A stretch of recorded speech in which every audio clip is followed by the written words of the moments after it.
Welcome back to the President's Cup. Not quite yet.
All right, welcome back to the President's Cup. Jake Elliott, Pat Gregoire with you here on the JVI Sports Network as the Haudenosaunee Anthem, or the song I should say, and the Canadian National Anthem, otherwise known as my all-time favorite song.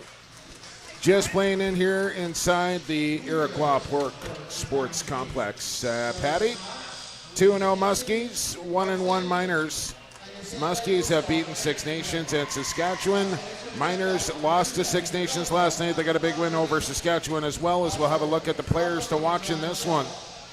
Yeah, anytime Snake Island takes the turf this week, you got to keep your eyes on number 77.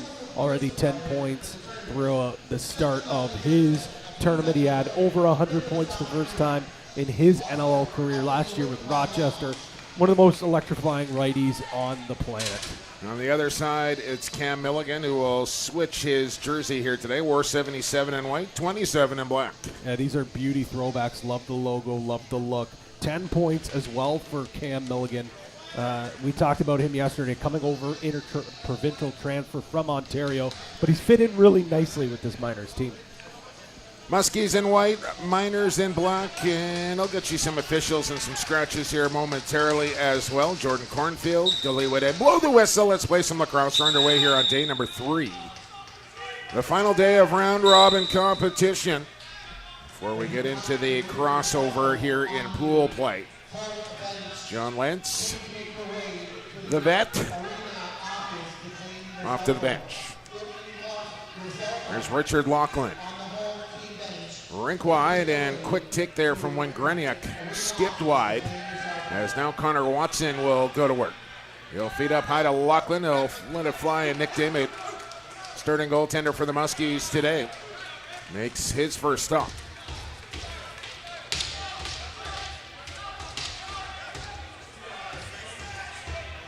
So the Muskies, minute in with their first chance on O, as here comes the flashy Joey Spallina. And Al Lanchberry near side, Ecione. And a good early stop there. Excuse me, that's Landon Sinfield, excuse me. I think Ecione might have wore 27 last year, Pat. I'm going with it anyways. Yeah, we'll go with that as Skylar Thomas gets called for the chin strap, so possession go the other way for Edmonton. Officials: Mark Sands from Ontario, Ethan Hansen from Alberta, Jeremy McNaught from Ontario, standby Trent Bray. As right to the goal there with a nice chance was Sonnichsen, who did not play against Six Nations last night. And a few changes for the Miners and the Muskies here today. As Von Harris rebound scores. There's Lanchberry prowling. And they're going to wipe this goal out, Pat. And I think we got a Muskies penalty to come instead for too many men. Just a late whistle. But it's going to be an illegal substitution on Snake Island. Wipe out the goal. That is quite the swing. You think one moment Ryan Lanchberry's got you up 1-0. Instead, now you're going to sit down for 2 or less and give this Miners team an opportunity to take the lead. Jakey Rice will serve the penalty. Out here for the Muskies today, Joe Hall, otherwise known as Colin, but not really. Frederick Hartley, Keegan Thomas, Caleb Malon, and Austin Lamoureux. Out here for the Miners today, Goodwin, Bergloff, Yo, McIntosh, Playstead, their leading scorer through 2 games. Lachlan had a shot blocked nicely there by Bomberry. And I think those Playstead numbers, not taking anything away from the tournament, he's had a good chunk, was in that first game where they put up, what was it, a 30 spot? Yeah, 12 points in that game, just 1 last night, just to give you an idea. Farrell, Wengreniuk, Milligan, Lachlan, and Matty Christensen back in the Miners lineup here and back at another President's Cup. As David will scoop it up in his crease and bounce out here as the Muskies will try and clear through Matt Accioni. Spolina off to a good start here in his first President's Cup for the former Orangeville Northman. 13 points through 2 games for Joey. And, we talked a lot about it yesterday, Pat, just kind of finding ways to supplement your roster with non-NLLers, guys that are on the cusp, maybe at the tail end of their career, what have you. Joey Spolina, one of those guys coming out of junior lacrosse, an American-born player, hasn't played in the National Lacrosse League yet, but he will.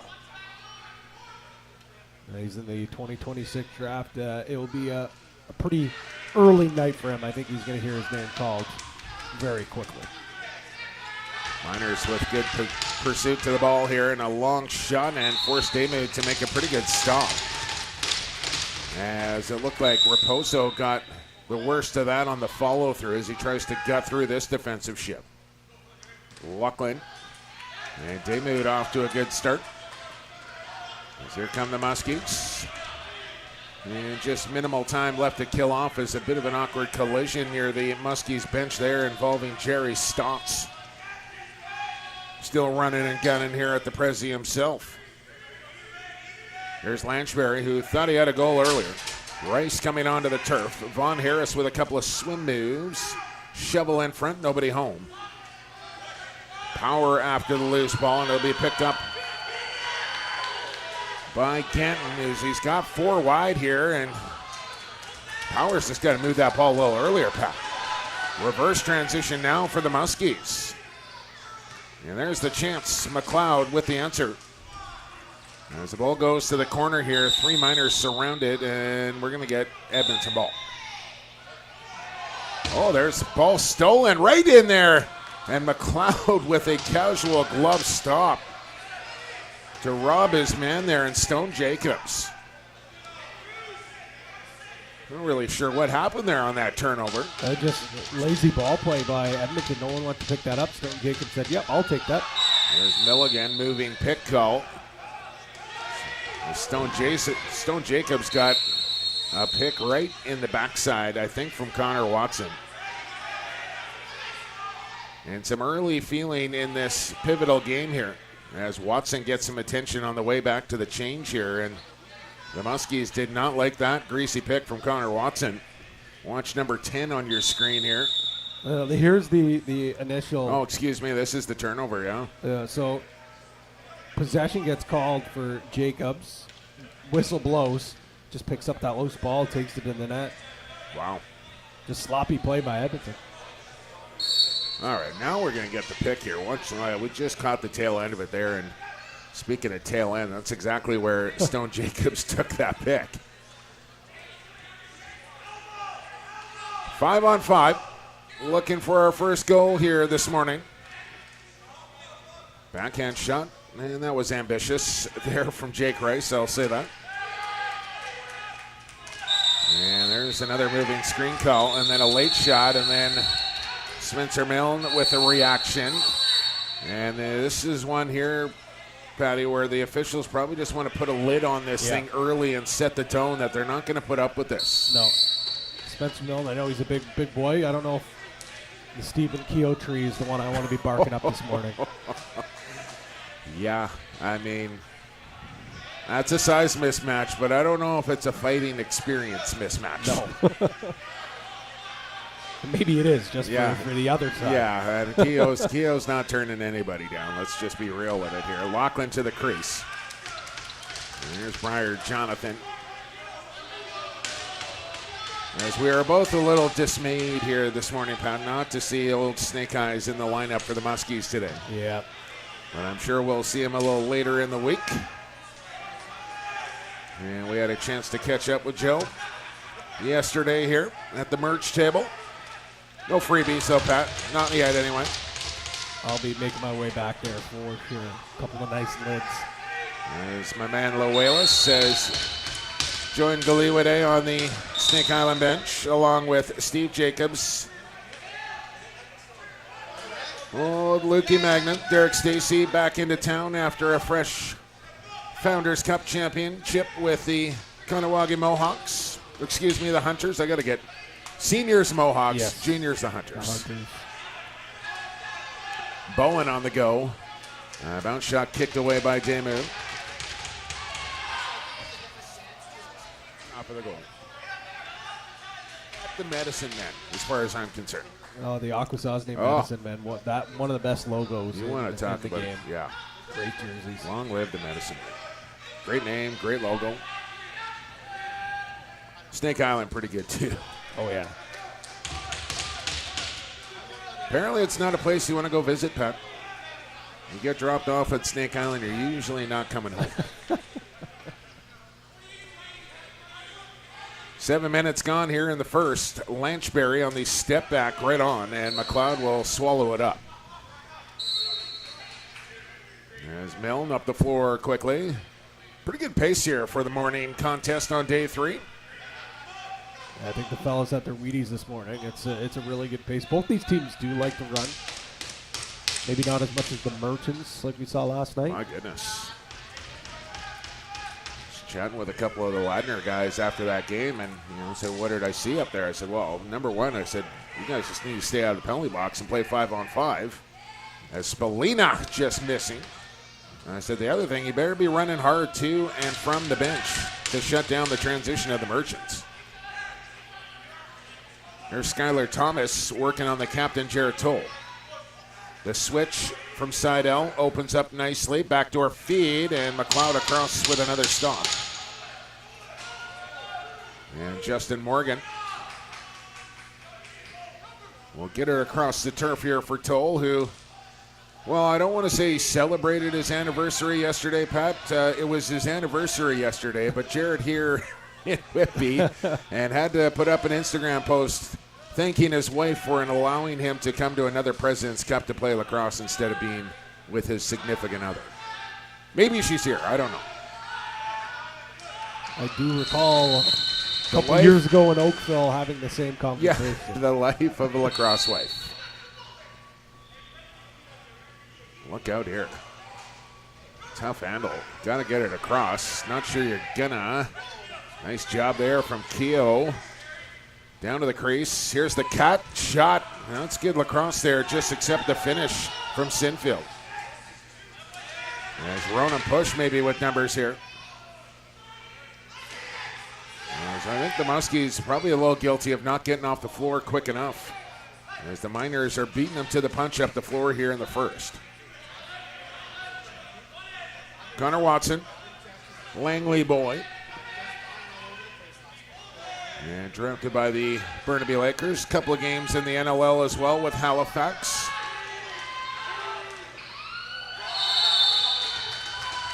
What were they calling him there in Halifax? Dylan? Was it Dylan? Yeah, David Brock. I guess it was at some sort of meeting talking about everyone buying in from the top guys to the practice roster, young guys like Dylan Watson, and everyone starts chuckling. Yeah. That's not Dylan Watson. No, now it is, though. Now, throughout the rest of the year, he was called Dylan. Yeah. All time stuff. But I'm talking the real The Dylan. real Dylan. Oh, of there course. is a Dylan. And I think that's probably what Brocky had in his head. Who knows what's going through that guy's head? Very, very, very true. What a beauty. There's Skylar Thomas shooting, and that one deflecting wide. Spallina on the crank, and that one will stay in play. Harris unable to save it. Don't make that change, sir. And picked up quickly, and give him the quick whistle there, and why not for Brett Craig? As Demo didn't like the shot, but I mean, I don't know what Craig's supposed to do. He's got to anticipate getting that quick whistle, as he should.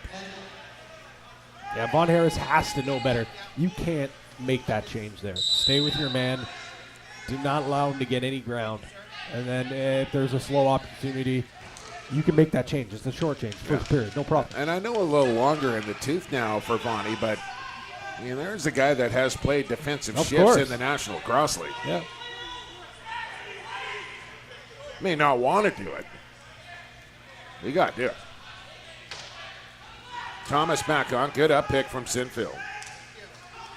There's Connor Watson playing some defense now. Backdoor cut. That looked in. Lanchbury looking at the official like, was that not in the goal? But I guess not. A good stop there from McLeod. Smart job by Lanchbury. Doesn't want to touch that ball next. And there's the pass, so now he can accept the feed. Lanchbury powers in, got his helmet knocked up, and then he tried to pass as Keogh tried to slip one inside, and that's a good defensive shift there for the Miners. Just smothered the Muskies offense right there. I tell you, Ronan Push might be one of the most disliked players at this tournament. He gets under guys' skin. That's a good thing. That's a good thing. thing. Oh, it's great. Hate playing him. Love to have a guy like that on your team. Farrell. Watson out for a long shift here as he gets underneath, but there's good help from Briar Jonathan to deter that. And the Muskies with a good stand. As again, we're across the halfway mark here, still looking for our first goal. Hope you took the under here this morning on day 3. So I didn't check the totals as I often do on the Coolbet Sportsbook, Pat. Odds up there for the Prezi in case you're interested in that sort of thing. Now Craig's going to get a chance here. And a high shot off the shoulder of Damoud. I want to put the total here probably right around 17 and a half for the Muskies and the Miners. And we're 19 and a half. Okay, well, we're well off that base right now. Juice to the under. No free ads, but free ads. Yeah, stay cool. Bet responsibly. Keel with the drive to the 5-hole. McLeod the answer. Who is the favorite? Snake Island. Okay. Yeah. I'm going to get an invoice. I might not. I think so. Where's that bonus go when you need it? As the Muskies will get out of their own zone here.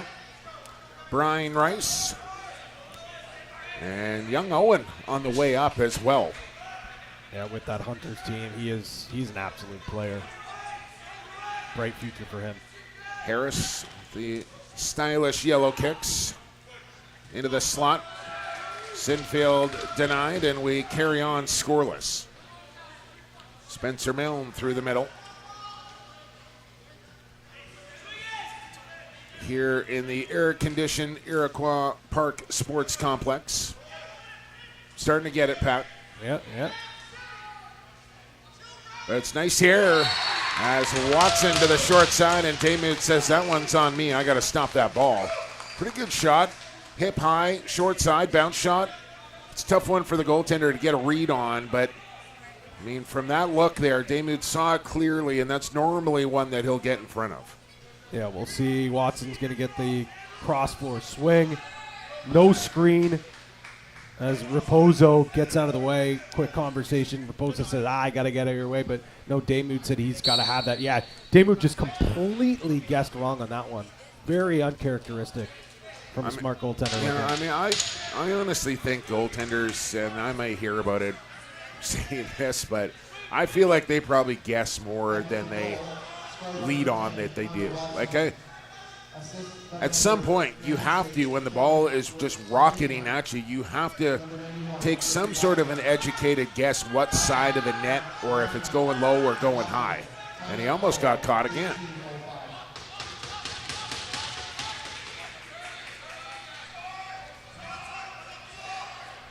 So the Muskies play from behind, and I'm not sure they've had to do this up until this point. 3-4 goal win over Six Nations. They ran away on Saskatchewan. But a much tighter battle here with the Muskies and Miners. Now a 1-0 lead for Edmonton. Spalina searching for a lane, had Keel going to goal, but the pass was high and the possession ends. This looked like a much more disciplined, focused Miners team than we saw against Six Nations yesterday. Oh, no doubt. They look locked in right now. They just look a little more in sync, a little more level-headed and focused in on the game. Yet still playing an aggressive Sure. pressure defense, which with the athletes and the big bodies they have back there. Watson couldn't save the play. He thought he did, but he didn't. And it'll be Muskies' ball with 5.5 to go in this opening period. Again, unfortunately, we do not have shot totals up on the scoreboard here. We do not have access to updated goalie stats either, but I think the live scoring's going, thankfully, and we are keeping track of some stats here throughout the President's Cup. I just don't want anyone to think we're half-assing it up here, Pat. We just don't have the access to the numbers. Here's Bowen, which I will say is kind of par for the course for the Prezi. That's what you get here when you're doing the Prezi for the most part. It's a lot of games and a lot of days, and it's just hard to kind of keep it all up to date. Bowen across the top, won't shoot it. There's Farrell on the take, but that one ricochets off the end wall. And Jackson Raposo working his way up the turf. And Skylar Thomas will take over, and bodies will make changes. Thomas, double team, took one in the throat. The ref says, no, you didn't. Now Thomas will go right back at Toll here after that, trying to get underneath him, can't do it. Good defense. And then Von Harris couldn't get the shot through cleanly. And the defensive battle here continues in this first period. Yeah, Miners doing a really good job collapsing anything on the inside. On the outside, they're okay with giving up the outside look because how well Cam McLeod's seeing the ball right now. The lone goal to Connor Watson, maybe a chance here. In come the Muskies, and it's in. Cameron Icione will tie the game as he bounced it off the post. He bounced it off McLeod and then into the back of the net, 1-1. It was a coming out party for the Accioni twins last year at the Prezi. And you can see exactly why. Speed kills in transition. Accioni gets his second goal of this tournament. You'll see there, goes off the bar and in. And I think he keeps his feet out before that does go in. McLeod's trying to say he touched down. I don't think so. You've had to be perfect to beat McLeod there. That was a perfect shot. 1-1 as on the draw is Willman. And he'll shoot that one wide. Willman, newly married. Well, I guess not that new anymore, but former Vancouver Warrior, Calgary Roughneck, Orangeville Northman.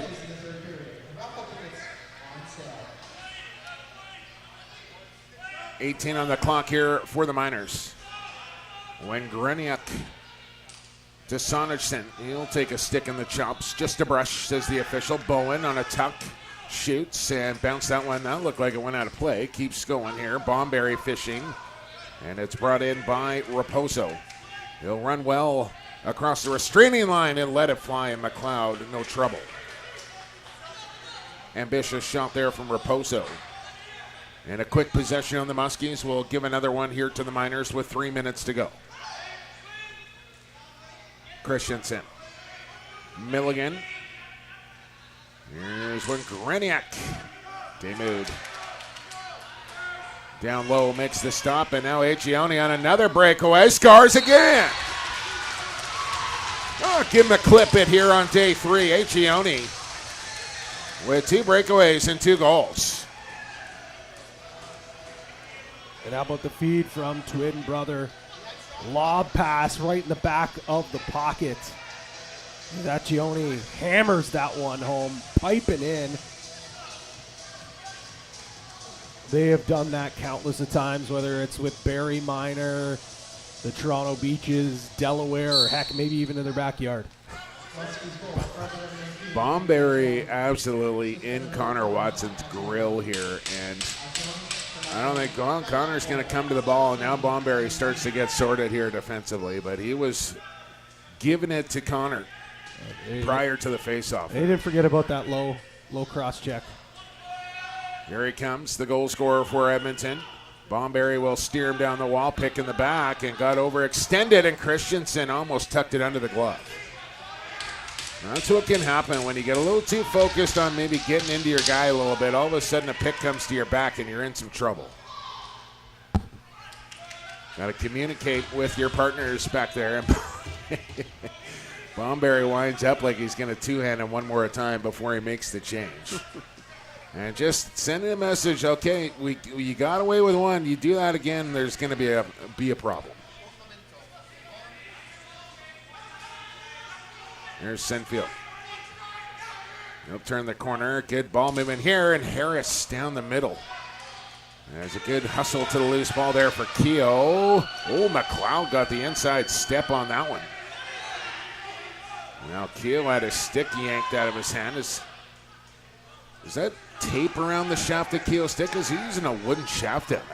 He tapes up his shaft completely. Okay. Not a speck. 2-on-1 with the Achiones. On this time, it was Matt that was stoned on the doorstep. Man, they are just so fast. These are the type of guys here at the President's Cup where you can trot them out every single game, every single day, and they're going to be just fine. Not everybody has that luxury or motor to get through this week. Yeah, endless tank. It's never on E. Saw Matt Accioni play with Saskatchewan last year. Unfortunately for Cam, was injured at the President's Cup. Yeah. Didn't get to play with San Diego. I think he's going to get a real fair shake in camp this year. As he should. Maybe final possession here for Snake Island. And the Miners screaming timeout from the Edmonton bench as with the Calgary Mounties coach Cody Hawkins over there along with Jordan Cornfield now. And you can add in Owen Williams, Sedgwick, Van Ooyen, Becky Hobbs, and Doug Ferris. A lot of coaches on both these rosters.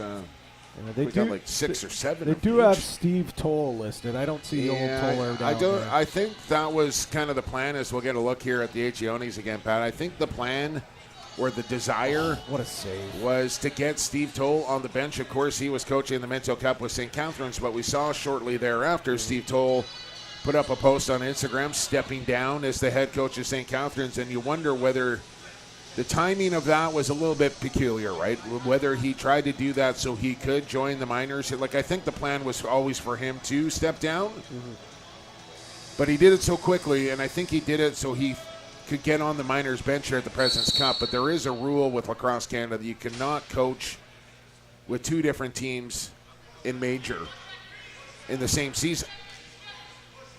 And I think the Muskies actually wanted to bring one John Tavares onto their bench here for this week. Okay. And they were denied for the same reason. So, final possession is over in period 1. And not a lot of offense to speak of in that opening frame. 2 breakaway goals from Cam Accioni. We'll give the Muskies a 2-1 lead as Connor Watson for the Miners. 20 down, 40 to go here as we're just getting day 3 started on the JVI Sports Network here from Whitby for the President's Cup. You can catch the fun with lacrosse, Canada's national summer sport. Everyone can experience the excitement of lacrosse, where fun meets fitness and friends are made. Lacrosse is one of the youngest organized sports children can play. And with 66 clubs throughout Ontario, everyone can get in on the fun. Visit playlacrosse.com. Our interactive map will help you find a lacrosse club in your area. Join the Ontario lacrosse community today. Ask a parent before going online. From our unique origins to the modern game, the global lacrosse community has been preparing for this moment. Together, we step into a new chapter of growth, competition, unity, and inspiration for the next generation. Welcome to a new era of lacrosse. At the Olympic Games in Los Angeles, we continue growing together. Join the journey and let's make history in LA and beyond. A new era of lacrosse starts now. From grassroots to major international events, Sport Durham's award-winning edge is the care we take to create memorable participant experiences and lasting legacies. Collaborate with Sport Durham to host your best event yet. While you're here, be sure to visit durhamtourism.ca for things to do across Durham Region's 8 vibrant communities. Summit Access Solutions is a turnkey access company that can accommodate any and all projects from scaffolding, swing stage, material lifts, weather enclosure systems, and shoring, just to name a few. We specialize in making what looks impossible possible so that you can complete any project safely, efficiently, and on time. Call us at 877-786-6483 or visit summitaccess.ca. No matter what the disaster, we'll be there to help get everything in your home or business restored back to normal. Whether your property has suffered from a kitchen fire, basement flood, or a break-in, our professional technicians and restoration experts will use the best tools and strategies to help you make your house feel like a home again. At Special Benefits Insurance Services, we're more than just an insurance agency. We're a family proudly serving Canadians nationwide since 1993. For over 30 years, we've helped families and individuals find the right health, dental, and travel insurance, always with friendly expert advice that's completely free. Whether you're planning a trip, protecting your health, or making sure your loved ones are covered, we're here with clarity, care, and decades of trusted experience. Special Benefits Insurance Services, where family values meet trusted guidance. Visit us today at sbis.ca. Town Brewery is based right here in Whitby and focused on strengthening our community through good work and good times. Check out the brewery just around the corner at Brock and Victoria, where they brew tons of lagers, sours, and IPAs. And if you've never been, be sure to hit up the Pump House Town waterfront location just down the street on the shores of beautiful Lake Ontario.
And let's have a look at the highlights from period number 1, Pat Gregoire. Not a lot of scoring because some great goaltending play, but this one here has Nick Damude completely guessing.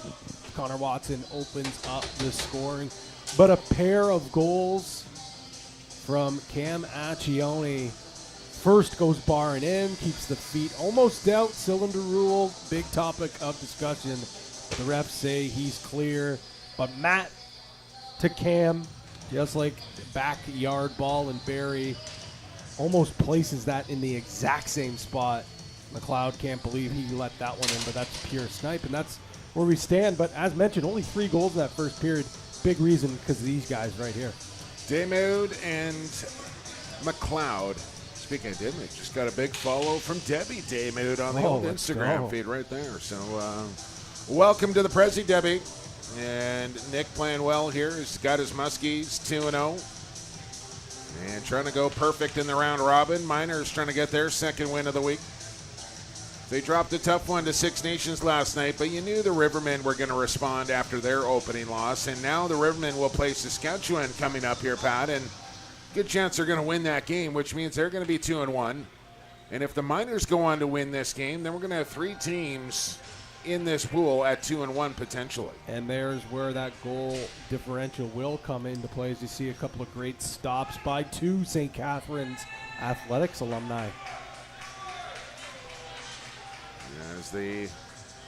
I guess they're getting after it early down there, Pat. The beer garden door was open and the sun was beaming through, and the referees refused to start the contest until that door was closed.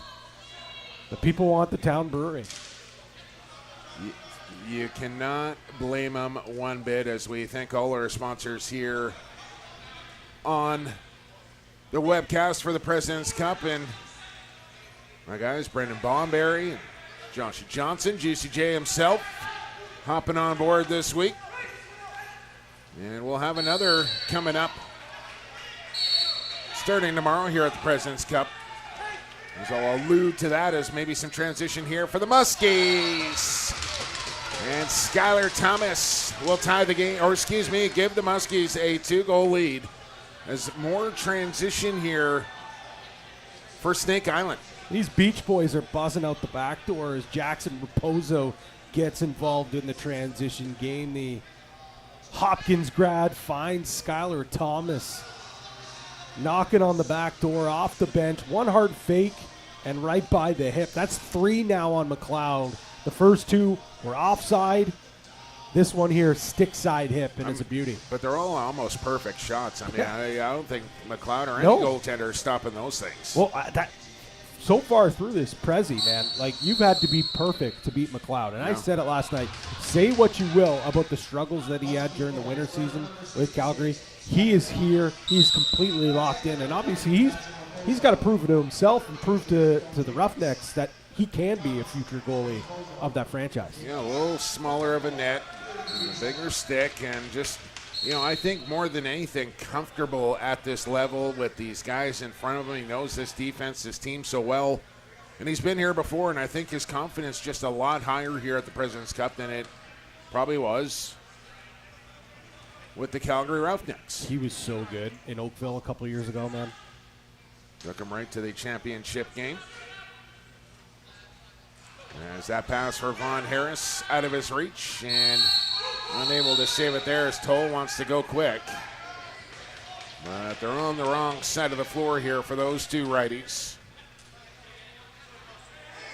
So they'll bring out the offense, trailing by 2. As here's Bowen, loading, shooting, and Damude from his knee outlets here for Stone Jacobs. He's going to step in, and he might try and go to goal. Good player Stone Jacobs, he'll hustle to the bench as Spallina will take some chops on his way through the middle of the floor. But I like the fact that Joey does that, as we'll get a penalty call here, and I think it's going to go to the Muskies. It is. It's going to be Rice's second. But sometimes you'll see offensive players just kind of take the long way around, right? They'll come around the outside or they'll go behind the net to get to where they want to go on the other side of the floor. Spallina went right through the teeth of the defense. Yeah, this guy, he's obviously got some experience before he came to Orangeville. We'll get a quick look here. And, yeah, that pick set comes a little bit high.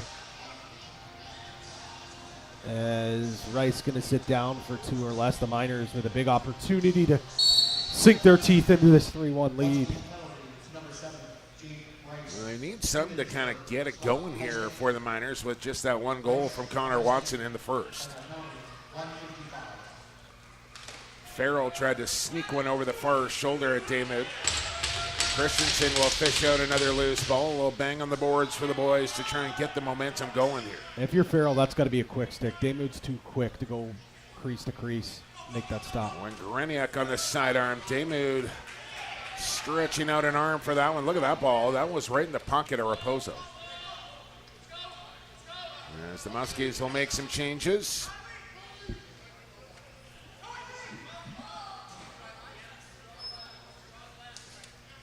And here is Spallina once again. Sinfield moving in. Spallina on the cut. Tough pass, tough handle, and that possession over. Joey not too happy he wasn't able to come up with the ball, but it was a tricky one, and if nothing else, they killed off a full 30 seconds. And now when Greniak late in the change will sub off for a power play shift here, and we also saw Eric Forsilius go down for the Miners last night. He's not in the lineup here today, Pat, and they lose him for the rest of the week. That's going to be a tough loss for the Miners to try and overcome one of their top offensive lefties. And they just don't have the depth that we've seen. I don't know if any team really does with the rule changes here now. You know, a little bit watered down, but it's a more level playing field, I would say, for sure. But the depth, right, that's when it comes into play, is when you lose one of your top guys, you notice it. Oh, Keogh. We've seen him do it before. He tried it again there. It did not work. Bowen with room, shoots. That caught the post. I believe the President's Cup doesn't officially start until we see Stephen Keogh swipe the turf. I don't make the rules. He's got 3 assists, still looking to find his first goal of the tourney.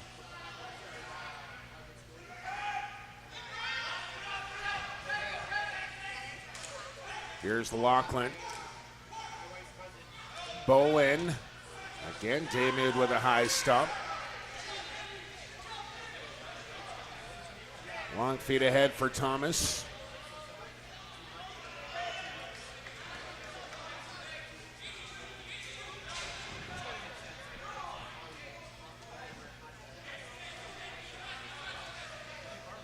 Lanchbury, we haven't called his name in a while. There's Keogh. It looked like a little bit of a set piece there to set up Stephen Keogh for that shot. They do get the reset. They kill off that penalty to the Muskies and still remain up 2. Thomas searching. Keogh, nice little pluck off the turf. Lanchbury tried to float one, and McLeod in front of that. He's so good at that shot. Doesn't need all the velocity in the world. Throws that little floater. And McLeod was up to the task. And so is Daymouth. Long change here.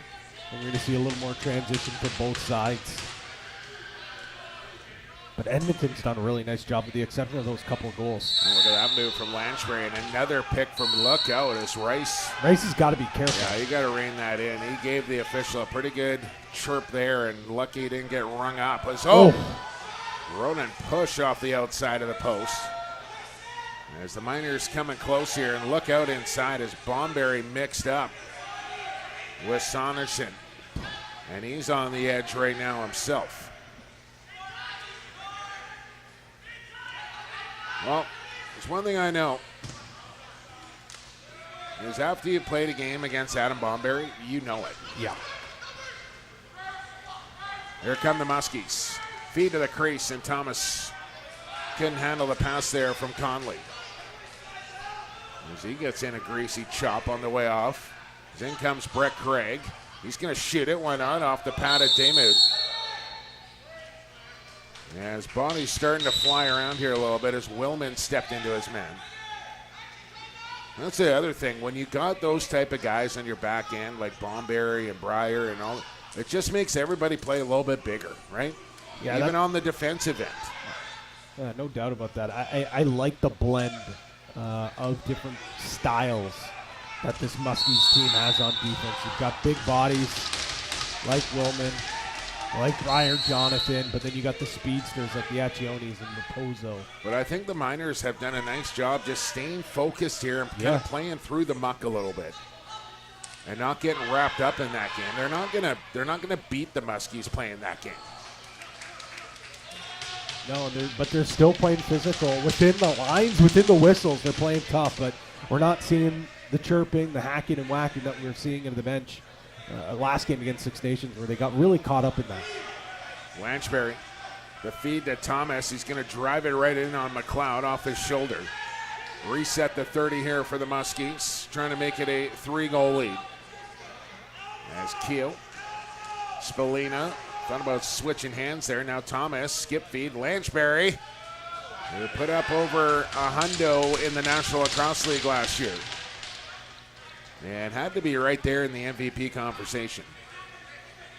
His teammate Connor Fields would eventually win, but a big part thanks to plays like that from Ryan Lanchberry. Our first non-transition goal of the game for Snake Island, and our first non-Toronto Beaches alumni goal as well. As you know, Austin Owens, all sorts of fired up, but this is a great look from Lanchberry. We talked about it. He's normally a guy that doesn't absolutely crank it from the outside. He usually places it perfectly, but here he rips it as hard as he can through the wickets of McLeod. That's a nice piece of goal scoring there, Jake. So Muskies extend the lead up to 3 now. And you know this veteran Miners team have been through the ringer here more than once. They're not going to panic in this situation, but time to get her going here, as you don't want to get down too much more to this team if you want a chance to win this game.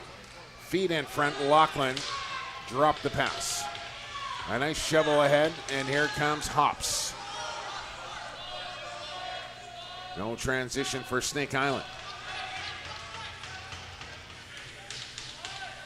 Jacobs, rink wide, Lanchberry back on. Theo opens up. Changes happening, and a lot of chirping from the benches as well. Into the slot. And Jake Rice steered aside by McLeod. Reset the clock once again here for the Muskies. As this just feels like a pivotal part in this game right here.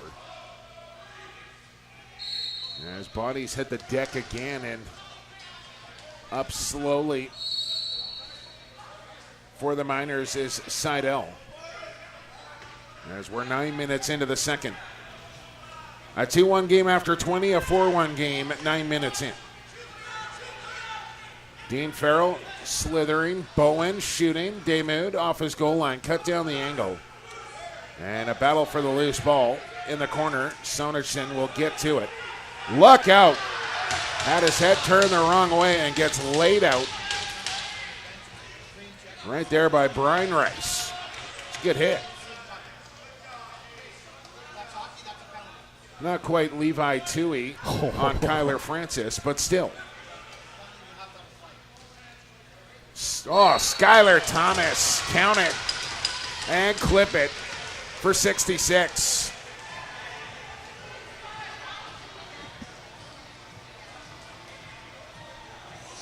Air Skyler cleared for takeoff, beats his man inside. And this is a nasty finish. For what Skylar Thomas lacks in size, he makes up for reckless abandonment. As those feet are clear of the cylinder, we'll get a great look at this hit, Jumbo. Know where your opponents are at all times, and that's right across the shoulder. And just, I mean, that's good box lacrosse right there. I don't mind seeing that one bit. And when you hit a guy that clean, he's going to pop right back up. There's no contact to the head, no leaving the feet. And that's just game awareness. You got to know what's going on around you in that situation there. Well, big goal for Skylar Thomas, his second of the period. And now the Muskies at the midway mark of the game lead by 4. Which it is what it is, but I think the more concerning thing here for Edmonton is they got 1 goal here through half a game. That's a penalty on Raposo that goes uncalled. Got lucky to get away with that. One hand on the stick. And usually that always gets called.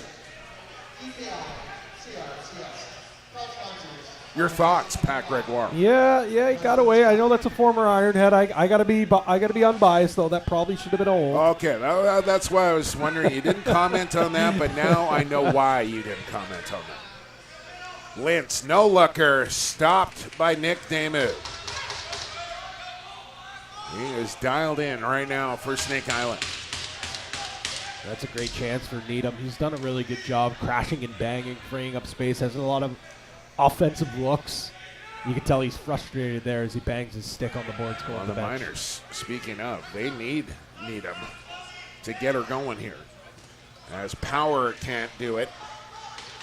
Nice little play there on the flip ahead. Lanchbury will run onto it, and now what do we got?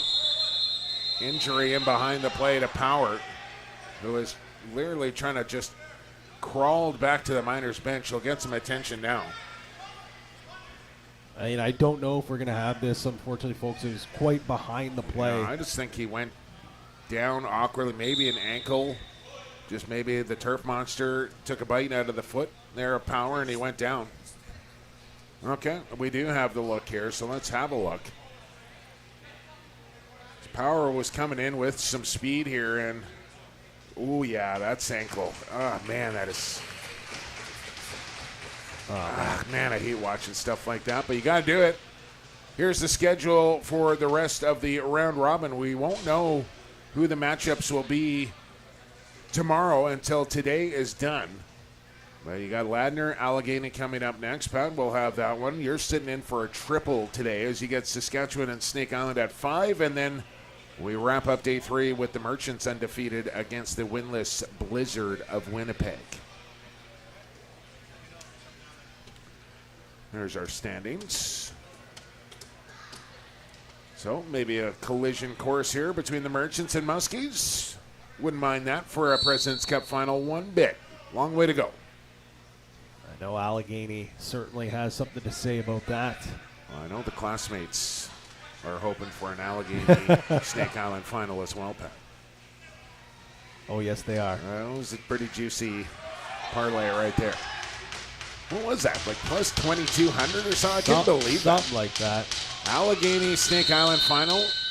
Some people are going to be happy after the President's Cup.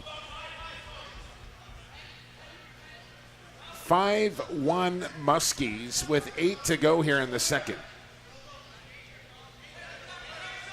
And with the Muskies win here, as that one catches iron from Saunderson, it won't matter. But if the Miners find a way to come back in this game, all 3 teams will be 2-1, assuming Six Nations beats Saskatchewan, which I think we can assume that at this point of the week. With the score lines we have seen in the first couple of games for Saskatchewan. I'm told there's a possibility of some reinforcements, but I don't know if it's going to be enough quite there. Jake Boudreau is listed on the roster. Yeah, Austin Schenk showing up yesterday. Suit up, Patty. Could do it. Is that the 8 o'clock game? I'm free. It's either that or the Town Brewery tent. So. All right. Meet you there. Sinfield, easy stop. McLeod has Keogh almost picked his pocket. Late chance for Lanchrow. He went down to Spalina. They got a reset on the shot clock, and I don't think they should have. Well, maybe they should have, because McLeod was reaching out of his crease there. But I don't know if that was an actual shot. Here's Keogh. Does not drop that ball very often. And something special was coming there from Stevie. I just felt it. Here's a chance for Watson. That's back in on the Muskies. That doesn't get called. And back the other way we go with Wilmot. I mean, I don't know if either team particularly happy with some of the calls or non-calls that are being made right now, Pat, which probably tells you they're doing a good job. Absolutely. If both teams are unhappy, that means they're doing something right. Lanchberry on a sneaker. McLeod says no. And now big side L back the other way. A little chop there on when Greniak, who has a look at the refs. Are you going to call that? No. Okay. Lachlan through the middle. Here's Milligan.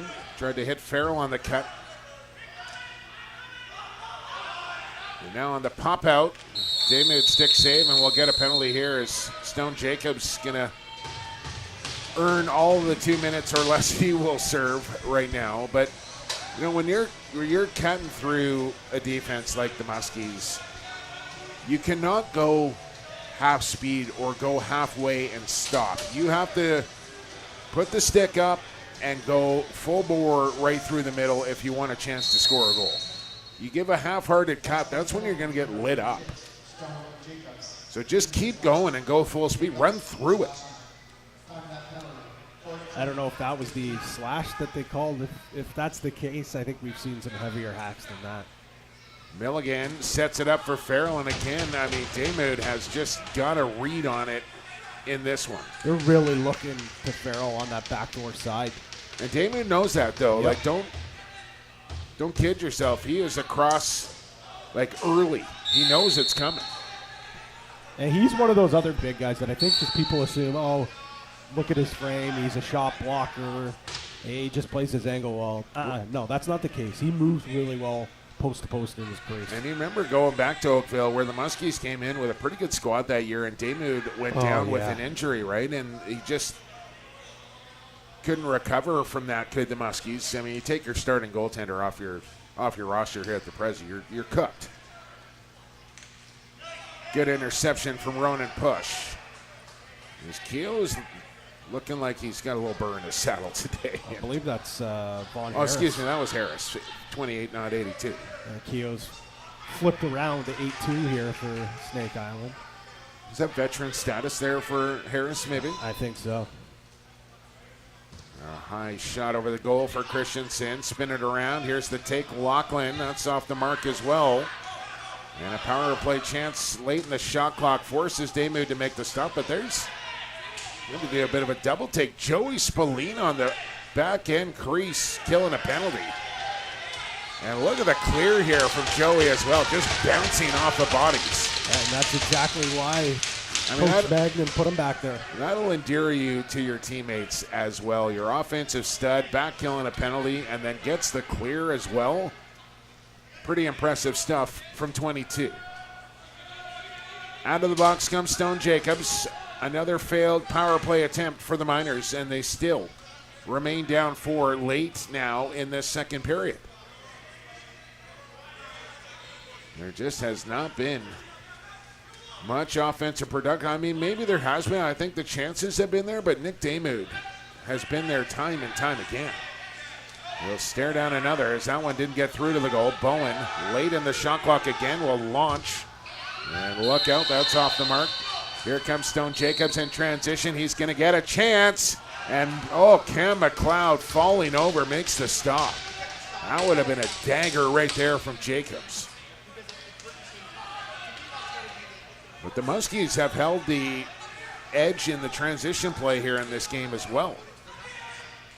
Here's the chance for one. Greniak and Damoud again in front of that with plenty of time. But another Muskies penalty coming here as Connor Watson goes to the deck and 2 arms go to the air.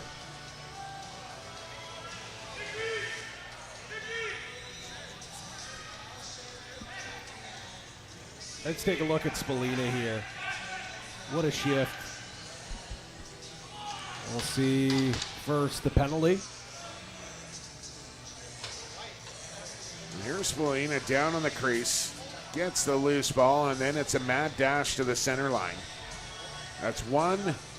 That's 2. Here comes the 3rd at center. Yeah. Bang. And across the line he comes. Most players, when they get popped hard like that close to the line, they're getting pushed over. I think that just goes to speak to the strength that Spallina has when the ball's in his stick. Well, they keep tempting fate here a little bit to the Muskies with penalties. They've managed to kill them all off so far. And they'll make a stop here on the first attempt as Echioni on the backhand lollipop. As they just know they got a guy going up the turf, and it's almost like they just throw it to a spot. A couple of players will hang out in the far end here. And I've talked to some coaches about this, Pat, this strategy of keeping a guy down in the other end. I don't like. How do you feel about it? I don't like it. I don't love it. My offensive coaches seem to like it. We've tried it a few times. I just think it gives a lot of leeway for the other team killing off the penalty. Well, it's extra space for them to run around and create a one-on-one or a more area to work with. And I don't understand what the strategy. I don't mind is. a sneak. Like if you try to sneak, sure. But it's deliberate, and I don't know what the advantage is to doing it. Nobody's been able to answer me that yet. But I continually see teams start to do it more and more, and I just don't understand why. I honestly feel like you're giving the advantage to the team that's down a man. Yeah, I don't know necessarily it's an advantage, but you're giving them more of a chance. I think it is, Pat. You're giving them more space in the offensive zone to run around and create a scoring chance. There's less bodies out there to defend. Spalina says, go to the bench. I got this. Shot clock just ahead of the penalty clock here. And Von Harris will have a go at net, and he'll miss. As we're into the final minute of the play of this second frame. And just minimal time left in the penalty here now to the Muskies. Zachary Hops set to step on. Just one Hops on the Muskies lineup this year. Here comes Willman. Who's looking a little thicker in Senior B here, Pat. I'm not going to lie to you, for 45. That might help with faceoffs, though. Low center maybe. of gravity. All right. Still looking good, don't get me wrong. Just a little thicker than his NOL days, I will say. Happens to the best of us. As Sinfield will send it home here for a 6-1 Muskies lead with 14 seconds to go in the period. Silky smooth release from Sinfield. He's going to get the ball here. Just boom, in and out of the stick. Far side tuck. A former Akwesasne Thunder forward. Toronto Rock draft pick. I think he's heading back to camp for the Rock. Have an opportunity to compete for a practice roster spot. Maybe a roster spot. I mean, that left side is, might be going under some changes this year. Patty, I mean, we're going to get another penalty here. Delay a game on Echioni. We're talking number 1, number 2, and number 3 in the NLL entry draft. I don't know how many practice roster spots are going to be available in Toronto. Yeah, and curious to see what they decide to do with all 3 of those picks. I think we know what's going to happen with number 1, and that's going to be a lefty. Yeah. And his name will be C.J. Kurz. Yeah. After that, here we go. Good options, and some of them are going to be playing later tonight at 8 p.m. for Brooklyn. Chance there for Lachlan at the buzzer, and 1 second left. Muskies ball, and that's the way the period will come to an end. What a dominant middle frame here for Snake Island as they score 4 and hold the Miners to 0. And we'll take a 5-goal lead to the locker room, and now 20 minutes away from a perfect 3-0 record in the round robin. Bomberry not going away quietly as they'll make their way down to the tunnel now, and we will make our way to break here from Whitby. This is the 2025 President's Cup on the JVI Sports Network. You can catch the fun with lacrosse, Canada's national summer sport. Everyone can experience the excitement of lacrosse, where fun meets fitness and friends are made. Lacrosse is one of the youngest organized sports children can play. And with 66 clubs throughout Ontario, everyone can get in on the fun. Visit playlacrosse.com. Our interactive map will help you find a lacrosse club in your area. Join the Ontario lacrosse community today. Ask a parent before going online.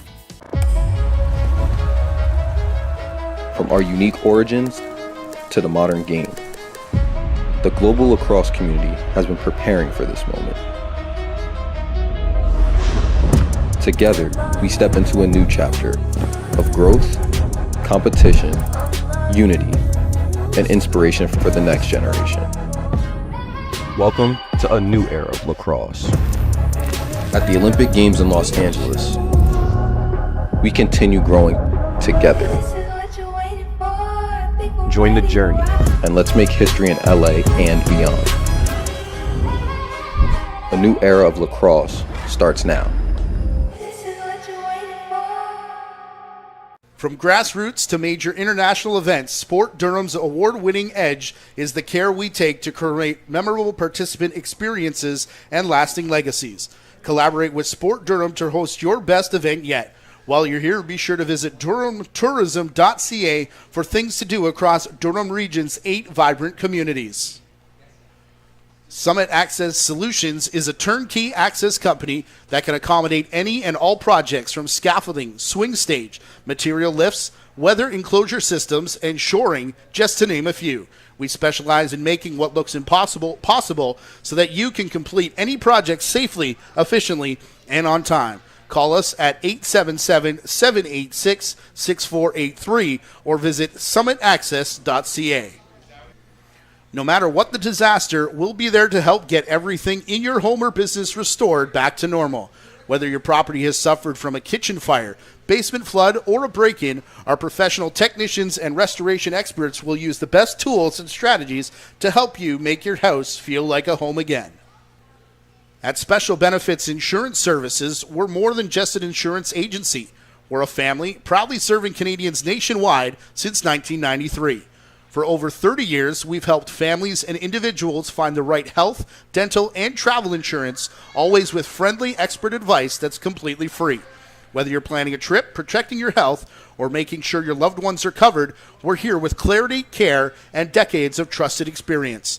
Special Benefits Insurance Services, where family values meet trusted guidance. Visit us today at sbis.ca. Town Brewery is based right here in Whitby and focused on strengthening our community through good work and good times. Check out the brewery just around the corner at Brock and Victoria, where they brew tons of lagers, sours, and IPAs. And if you've never been, be sure to hit up the Pump House Town waterfront location just down the street on the shores of beautiful Lake Ontario.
Back to the President's Cup and straight to the highlights from the second period. A lot of Muskies highlights, not a lot of Miners. Patty? Yeah, Ryan Lansbury gets the goal-scoring party started. Skylar Thomas and Spallino with the assists. As Skylar Thomas gets his second of the period. This time it's a nasty crease dive. And we'll see Landon Sinfield with a sinister snipe, far side beauty.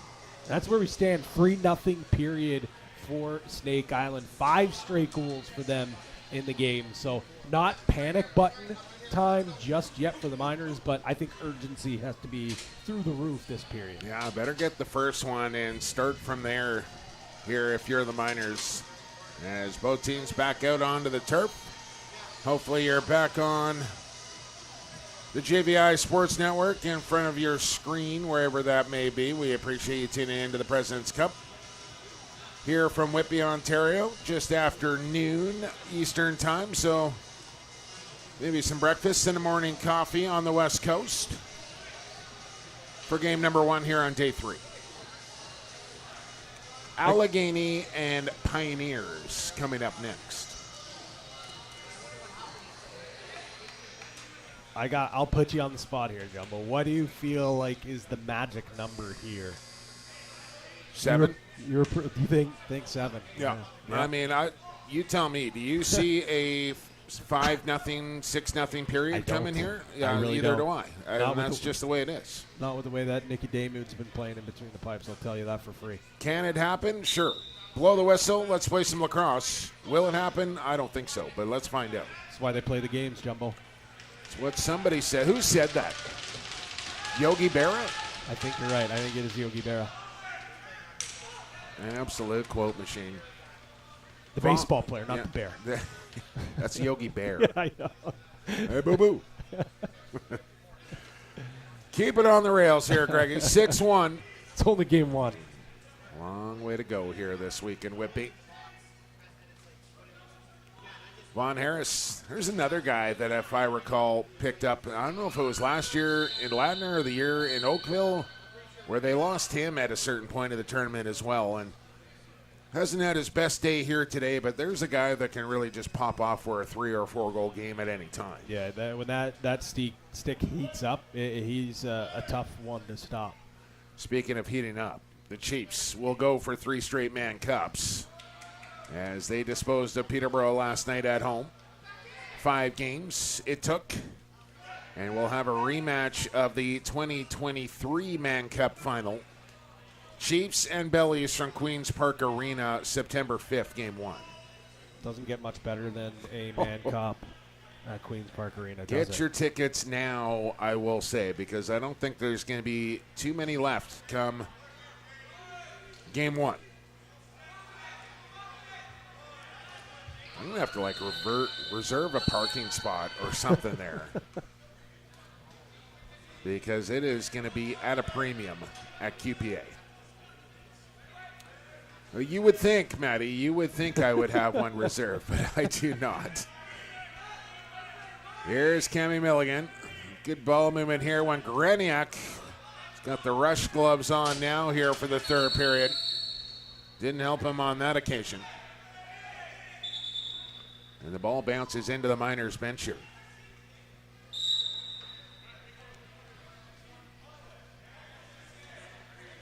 So I think the Muskies, they've taken a few bad penalties in this game, but you look at their penalty minutes through 2 games, up over 34 minutes here. As Edmonton came in with 22, and I would have thought that number would have been higher with that rough and tumble affair against the Rivermen.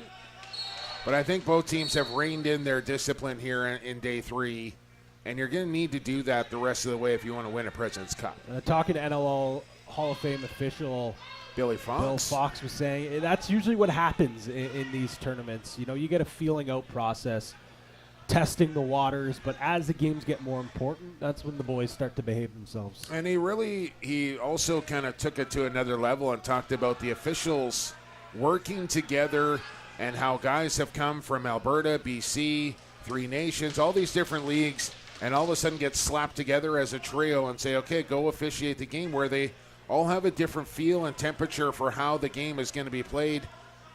And that takes a little bit of time for those guys to develop some chemistry as Yep. well. And then on top of that, he said, usually one guy will kind of take the lead in that regard and say, this is the way this game's going to be officiated today, and the other two kind of follow into suit.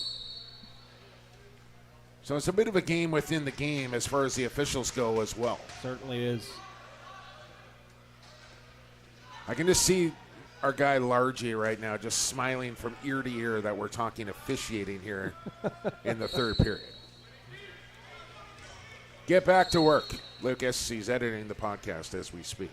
You're our guest this week, by the way, Pat Gregoire, just in case you forgot. Oh, yeah, that's right. When he did that. That will drop tomorrow in about 24 hours from now, high noon. Like, subscribe. What else? What else do you guys say? Share. There you go. Follow. Maybe here's a chance for power coming in. Damu the answer. There's the rebound for Ronan Push. As Damu could only do so much. And the follow-up shot from Ronan Push into the back of the net. Miners finally get their second goal. They're within 4. Formula for beating Nick Damu, make sure he's lying down on his back. That's basically the only way you can score on this hot goaltender. Power, the great chance. And just Damu loses his footing, but not to discredit the heads-up play by Push to follow up the shot, find the rebound, and put it in the back of the net. Well, they need to get the first one. They did that. Now, can they keep it going here and mount a run against the Muskies? And here's the thing, Jumbo. I think if you ask Damu, he probably wants both the goals that have gone past him back. Oh, man, this does not look good here. And that's one Greniuk, Pat, and that's another offensive lefty here for Edmonton. Already down for Cilius, and now maybe their next best. He might be better than Forsilius, but those are two of their top lefties. And this looks pretty serious. Yeah, that doesn't look good at all. That looks like, I hate to say it, but it looks like Achilles. The way he is clutching that and the pain that he is in. Like, he's not grabbing for the ankle, he's grabbing underneath the foot. And the initial pain, from what I've been told, when you pop your Achilles, it is severe. And you know it's bad when two of the opponents go over and offer help to Oh, man. get one. Man, Greniuk oh, out. man, oh, man. He's putting no pressure. I mean, we at see all. it year after year. Guys drop at the President's Cup. It just happens. But, you can – the Achilles, man, it gives you a sick feeling in your stomach. Just seeing that replay, and I'm not even remotely close to being a doctor, so I'm not going to diagnose this, but it almost looks like he gets rolled up on and the ankle twists. Okay, so. maybe. I mean, I hope that's the case. You can recover from a high ankle sprain, a twist, or whatever a lot quicker than you can an Achilles. And the Muskies will recover pretty quick here as well as Spalina answers back as he bounces one through the 5-hole at Cam McLeod.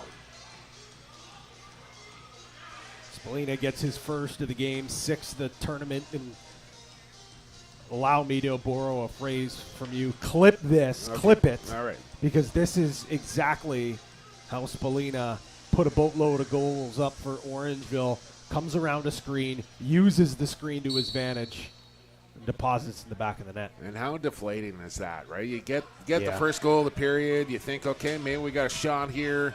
Then all of a sudden, one of your top gunners drops. He's done for the day and maybe the tournament. And then they come down and they stick one right in your net away and just take the wind right out of your sails. I got to say, Curtis Conley putting together a great game this morning. He's been all over the turf. I know he was out with injury last year. He's quite the follow on Twitter as well, is he not? He's an absolute beauty. He's got some opinions. He was video coach for the Firewolves last year while he was injured. Don't know what the plans are for him this winter, but that's a guy that should be playing in the National Lacrosse League or at least on a practice roster. 5 minutes gone here in the third. Back on to Spalina. And here comes Power again in transition. Are they going to be able to run him down? Lanchbury step for step. Good shot, however, but Daymud, a confident pad stop, and Lanchbury on the pushback. As how about it for the Nighthawks here, Pat? Lanchbury, Smith, Zed Williams. That right side for the K-Hawks now is lethal. And they still got Kyle Waters and Curtis Knight. I mean, I don't know what they're going to do over there with that many bodies and that much talent. I'm not a fully Knighter hanging it up. I don't know what the contract status of those two. I know Knight's, he's gone out the back door before. He has played a defensive transition role before. Did it actually here on this floor with Brooklyn a couple of summers ago. I don't know if you want to give that a look. And still, you don't want to give up on a young guy like Waters, plays really well without the ball in his stick. Maybe you go more of a 4 righty set with the 3 lefties, as we know Connor Fields is a volume shooter. Okay, so I'm just getting word in here, and I know we're in a 5-goal game, so I don't know if it's going to matter, but again, I know we've been focusing on the goals for if we have a 3-way 2-1 tie. Apparently the goals for and against does not even play a factor in at all. They're going to go to the same formula that we saw at the Minto Cup, which is a math equation essentially, and a fluid and variable number involving the 3 teams that would be tied. But it's not goals for and against as far as the tiebreaker goes. And you take out the 4th place team. Yeah. So I hope it doesn't come to that because, again, math and lacrosse just do not belong with each other. Like, it's not a good relation. It's not healthy. It's toxic, Pat, is where I'm going with that. And I hate it when you have to start doing formulas to figure out who is going to get in and who's out. Like, it just doesn't seem like a right way to solve the problem.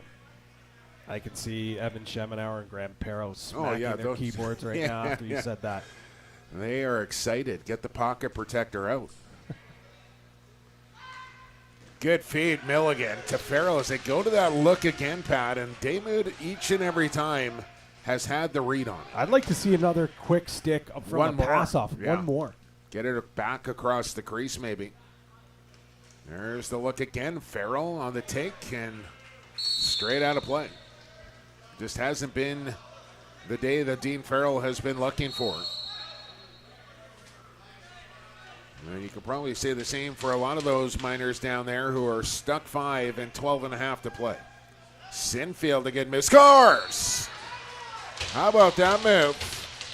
Took a nasty check at the end of it, but paid the price to cash one in. And Sinfield with a pair put the Muskies up 6. This is a nasty jab step from Sinfield. Whoop. Puts his defender on skates and with reckless abandonment goes hard to the cage. We'll get another look here. Oh, that's a beautiful face dodge and goes barring in.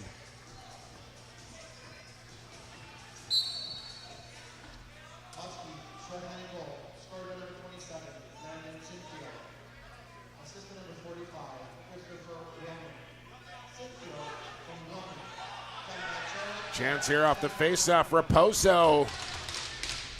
That would have been a crushing goal, but a stop there from McLeod keeps it within 6. And should also know, Pat, that was another shorthanded goal there from the Muskies, which always seem to feel a little more costly. Accione. And the run on now here for the Muskies. They're swimming downstream here on the Miners. That's a hat trick for Cam Accione. Going to get that pass. He's on the wrong side of the floor. Oh, that is beautiful. A little bit of a crow hop. How about the work there from Willman using that big frame?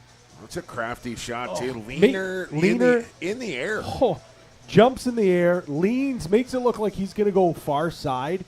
And McLeod eats that up, but just at the end, throws that right by McLeod as that's going to be his morning done here at Iroquois Park. Yeah, I think it's a good decision here for Cornfield. Save it. And Hebert will come in. There's no slouch in between the pipes himself. And Spent many a minute playing at the President's Cup.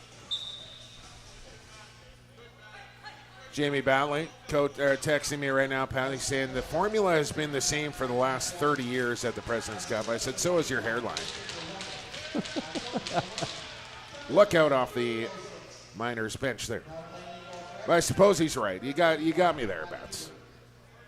Prezi not the same without one Jamie Batley in tow.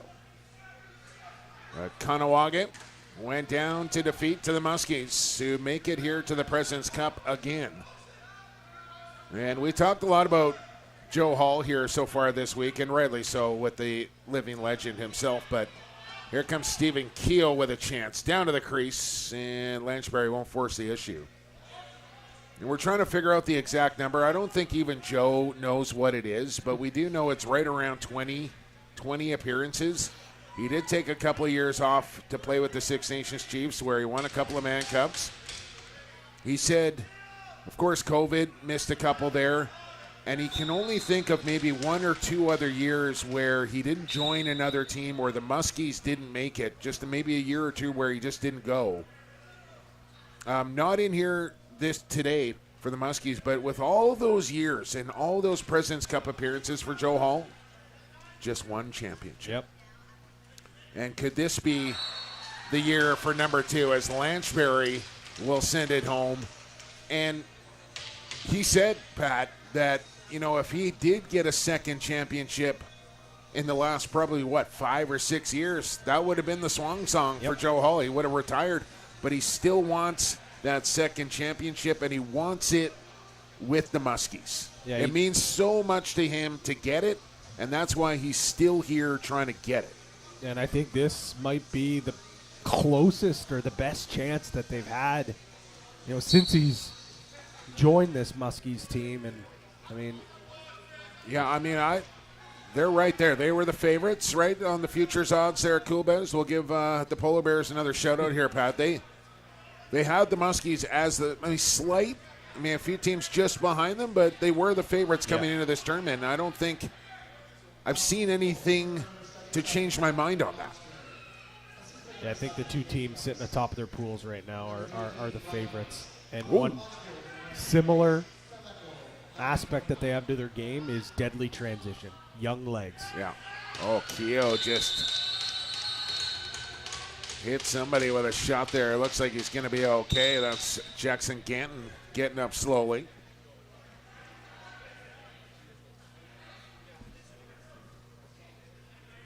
He soaked one from close range there out of the stick of Keogh, who can really hum it. Oh, when Greniuk back out, Pat. Wow. He's not moving very well, but he's back out there, and I think he just tried to give it a go and said, you know what? Absolutely it's 10-2, and I think I'm done.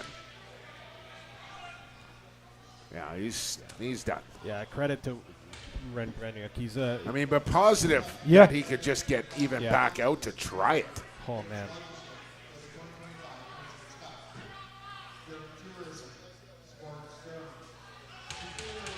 And didn't mention it with Wellman after that assist. He's got 3 apples tonight, Jumbo. It's nice to go for an apple right now.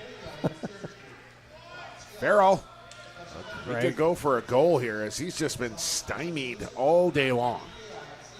He's a pretty natural goal scorer, Dean Farrell. Yeah, he's been snake bit. By the Muskies.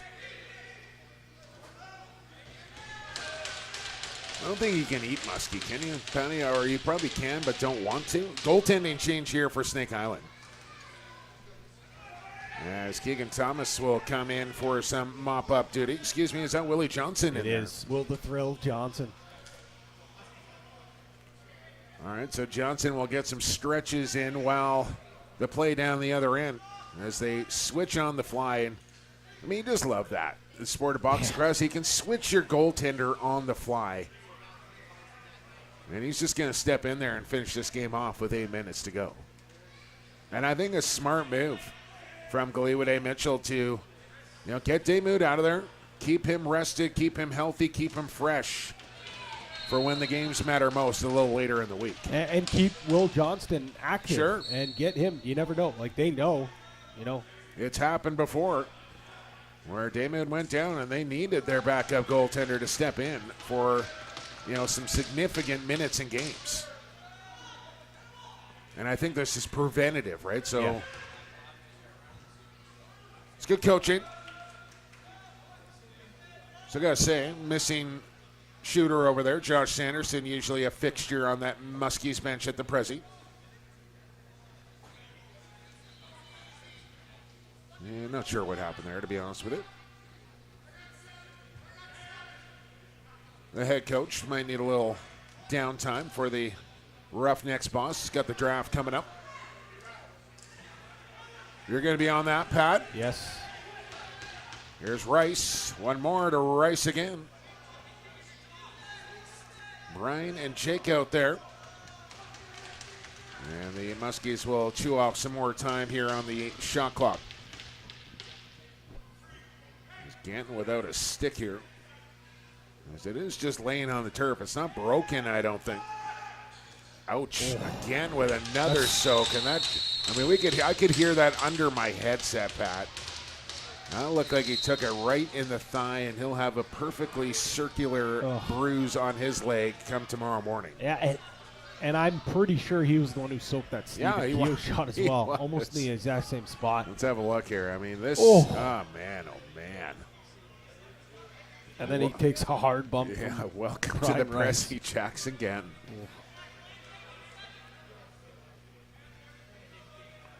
It is a physical affair here at the President's Cup, no question about it. And sometimes it's more about surviving than anything else. Survive and advance. Been the theme for many years now at the Prezi. Probably just as long as the goal formula for tiebreakers. And Jamie Badley's hairline. Raposo will scoop. Raposo absolutely got chopped to the ground. He gets back up with possession, gets the clear, the 8-second goal somehow. And now we'll make a change as the arm up in the air here, as that was pretty healthy liberty taken there. But honestly, if you're Edmonton, and not that they're going to shy away from it, I just don't know if you want to get mixed up in that kind of game here with this team. 'Cause I'm sure there's a few Mohawk handcrafted wooden lacrosse sticks over there on the Muskies bench somewhere.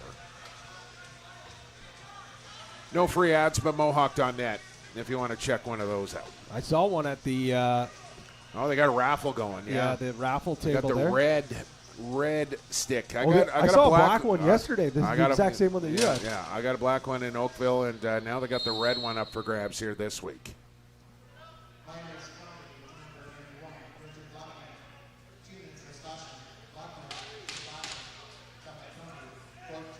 Brett Craig out of a pack 3-on-3.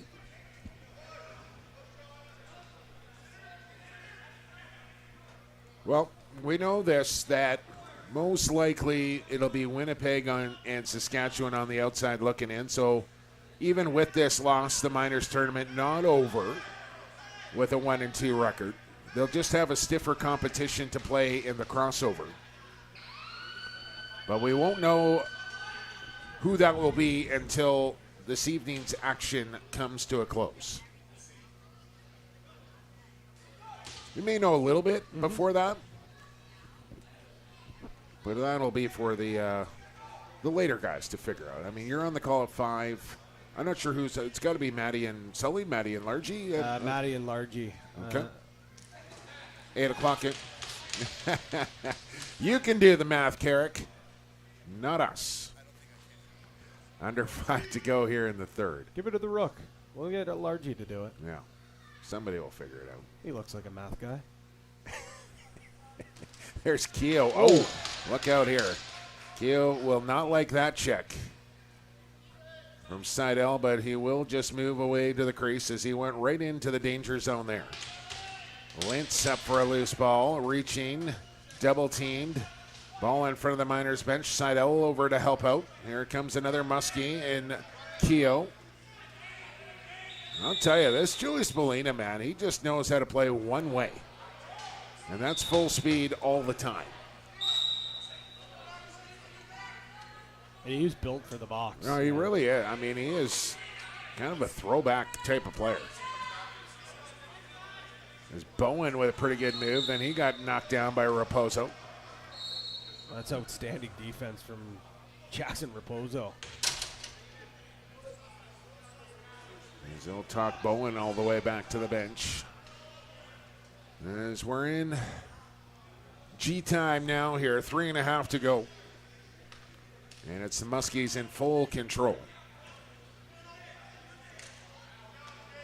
And we'll probably see some Miners try and soften up some Muskies down the stretch here. Rice on the crank and a good follow through on Milne. And you can see Power now laboring here a little bit as he can open it up.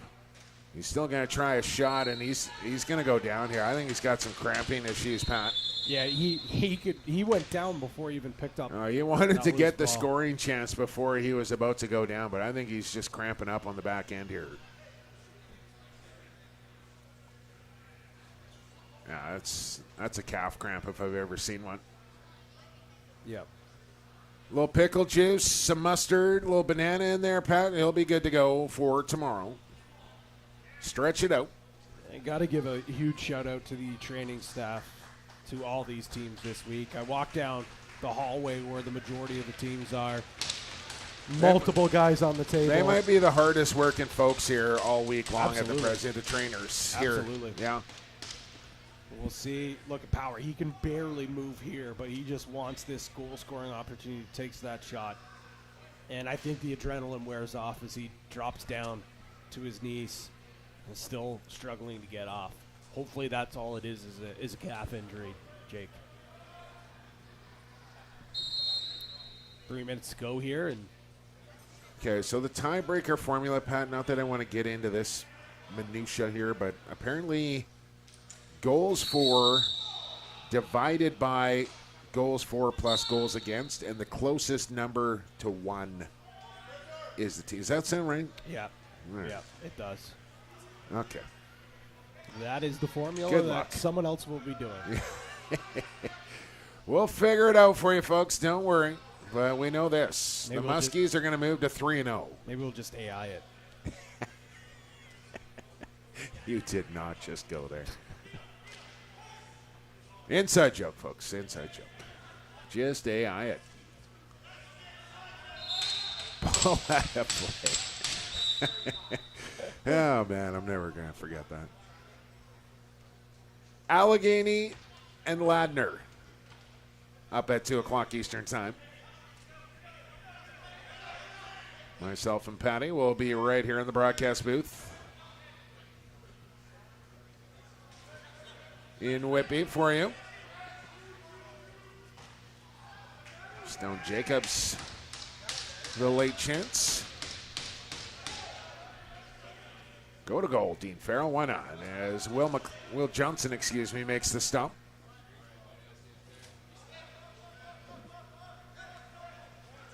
And there's a turnover. Connor Watson climbing the ladder. As he opened the scoring way back in the first period. And then the Miners have just 1 goal since then. That's not going to win you too many games at the President's Cup. They got one early in the third period. And that's it. Oh, that's a bad check from Christensen. And Willman is going to come and have a word with 66. Yeah, Needham's got to be careful there. And there's goal number 3. Jake Bowen will get a late one here, which will not matter much. As the Miners will drop to 1-2 with losses to Six Nations and Snake Island, a win over Saskatchewan. And Snake Island will kick back with a perfect 3-0 record. As the Rivermen will face Saskatchewan a little later tonight. And Brooklyn will take on Winnipeg, looking to go 3-0 themselves. As they have wins over, who'd they beat last night, Pat? Help me out here. They beat Allegheny on day one, and they beat Ladner last night. Didn't need your help after all. No, you can work through that one. I'll be honest, I was looking at the scores, trying to figure out who our leaders were on each side. Well, you could still do that if you like. We're in the final minute of play. Right.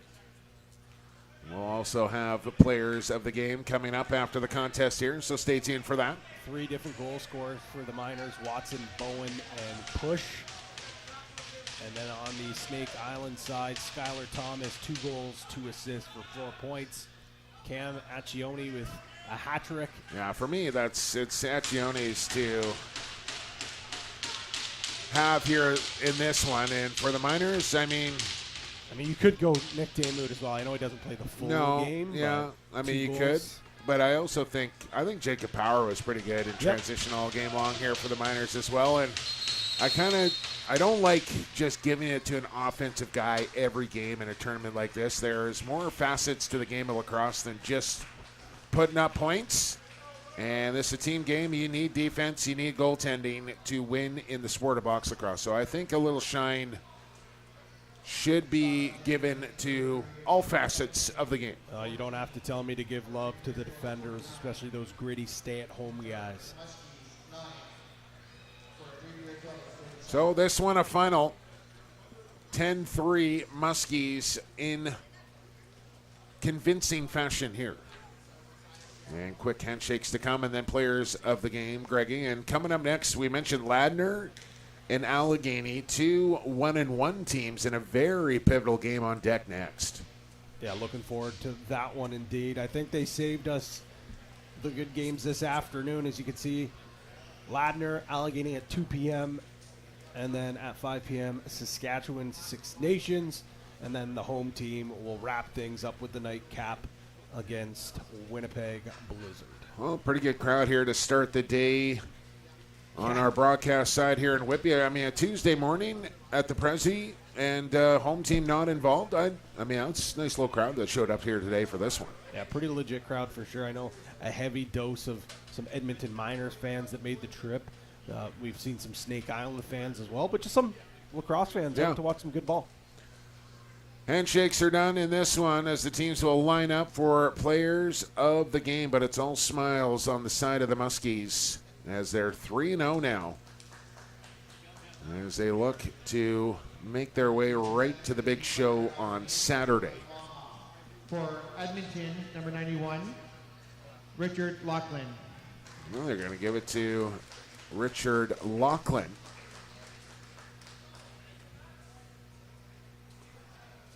Okay.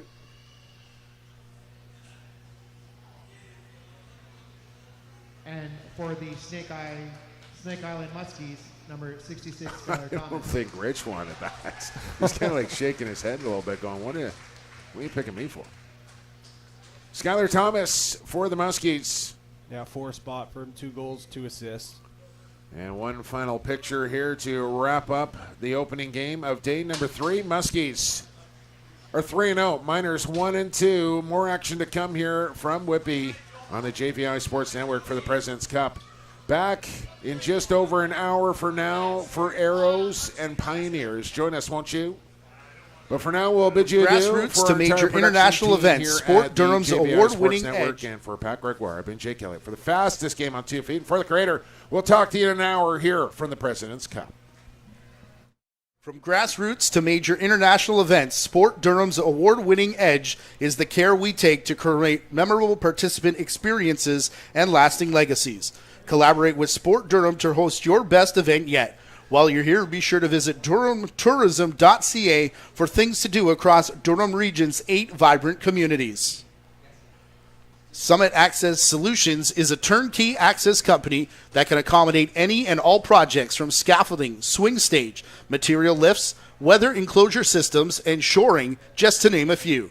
We specialize in making what looks impossible possible so that you can complete any project safely, efficiently, and on time. Call us at 877-786-6483 or visit summitaccess.ca. No matter what the disaster, we'll be there to help get everything in your home or business restored back to normal. Whether your property has suffered from a kitchen fire, basement flood, or a break-in, our professional technicians and restoration experts will use the best tools and strategies to help you make your house feel like a home again.